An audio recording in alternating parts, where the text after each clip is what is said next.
Hey, y'all. It is Shawnti Refuge, your master certified, your award winning master certified mental health coach, author of the best selling book, Quiet is Kept, and your favorite journal babe. Now, listen, it's holiday season, which means the invites are rolling in, the obligations are piling up, and everybody got a can you just waiting for you. But this week, we're not doing burnout in the name of being nice. This episode is all about guilt free boundaries and how to say no without apologizing, over explaining, or feeling bad for choosing yourself. Because, baby, if saying yes costs you your peace, that's too expensive. Grab your pen, grab your journal. Let's talk about why the word no might just be your new favorite self care word. Let's get into it. All right, so we all know that we've been conditioned, especially as women, especially as caregivers, to believe that saying yes makes us loving, dependable, and strong. But, baby, overgiving is not generosity. That's a trauma response. Sometimes we say yes because we don't want to disappoint people, because we're taught to keep the peace and not protect it. But every time you say yes to something that drains you, you are quietly saying no to yourself. Boundaries are not walls, they're instructions on how to love you properly. And the guilt is just the side effect of growing. That's all it is. The first time you set a new boundary, it will feel wrong because peace feels like foreign when you are so used to chaos as being normal. But the more you practice it, the more peace becomes home again. So I'm about to give you your permission slip. You do not owe anyone access, explanation, or endurance just because it's the holidays. Fuck them people. I don't care who they are. You owe yourself rest. You owe yourself alignment, and you owe yourself freedom.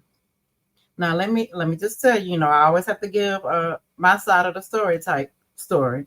You know, there was a time when I would say yes to everything, like to holiday parties, family dinners. Can you bring a dish? Can you stop by? And my answer was always yes, yes, and yes. But then I would come home emotionally tired, drained, resentful, and pretending like, oh, I'm just tired. No, I wasn't tired. I was overextended. And I disguised my overextension as love. But, one year I said to myself, when someone is asking me if I'm coming, I'm just going to say no. And then I shut up. I didn't fill the silence with excuses or guilt. And you know what happened? The world did not end because Shawnti didn't show up. Nobody dragged me. My peace, though, it got expanded. And that's when I learned that boundaries don't push good people away. They reveal who respects your limits and who benefited from your lack of them. Oh my God, I just said this to in the workshop that I hosted at NAMI, Texas convention. NAMI is National Alliance on Mental Illness. And I did a workshop on, always tired of always being a strong one. And I told these wonderful group of ladies that, yeah, baby, y'all better start saying no. Say no. And when you develop boundaries and you communicate those boundaries, and the people who respect them, those are the ones you keep. The ones who keep trying to tap dance on your boundaries or ignore you or laugh at you or get mad when you tell them this is a boundary, those are the ones who benefited. Those are the ones who were using you. So I'm telling y'all this too. So here go your journal prompts. And we're going to start reflecting. Number 1, where in my life am I saying yes when my soul means no?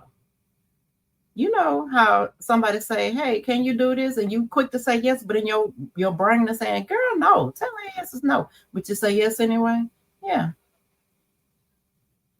Number 2, what does guilt sound like in my head when I try to set boundaries? What does it sound like? Write out what your guilt is saying.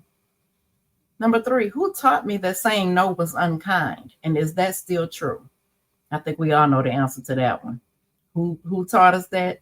And is it still true? I think we all will have the same answer on that, but I'm going to let y'all answer it for yourself.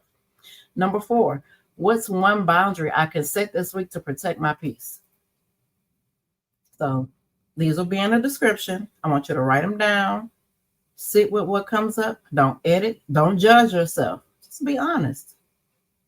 All right, listen, you don't have to earn your rest to prove your worth by overgiving. So if this episode resonated, I want you to head over to my website, ShawntiRefuge.com, and grab the Get Out of Your Way guided journal. It's set up to help you release guilt, rewrite old stories, and practice saying no with confidence. And don't forget, the waitlist for my next experience, Audacity of a Healing Woman, is still open. So if you're ready to stop apologizing for your boundaries and start walking in your wholeness, that's the space for you. I would love to see you in that space. So this week, I want you to practice saying no like it is sacred, because it is. You don't need a reason to rest. You don't need permission to protect your peace. So say no. Say it kindly, clearly, and without guilt. And then take that deep breath that you deserve. Until next time, be proud of your boundaries, rooted in your truth. And as always, keep writing your way free.